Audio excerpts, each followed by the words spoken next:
जिन्हें जिंदगी में कुछ करना होता है वो किसी भी कंडीशन में कर जाते हैं, और जिन्हें कुछ नहीं करना होता वो सिर्फ शिकायतें ही करते रह जाते हैं। एक लड़का जो जूडो सीखना चाहता था, लेकिन प्रॉब्लम ये थी कि उसका एक बायां हाथ नहीं था। वो जापानीज मास्टर के पास गया और उनसे बोला, मुझे जूडो सीखनी है।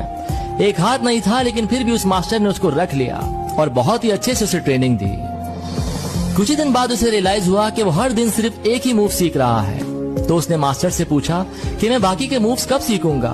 तो मास्टर ने कहा, आप सिर्फ इसी पर ध्यान दो और प्रैक्टिस में लगे रहो। अब कंपटीशन आया तो मास्टर उसे लेकर गए। तो पहली जो फाइट थी बड़ी आसानी से वो जीत गया।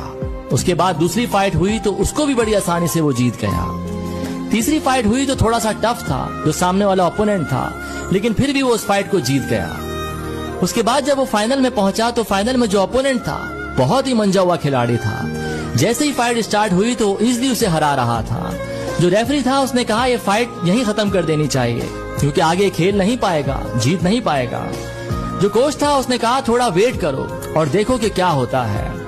अब जो फाइट स्टार्ट हुई तो उसने वही मूव लिया और बड़ी आसानी से उसको पटक कर हरा दिया।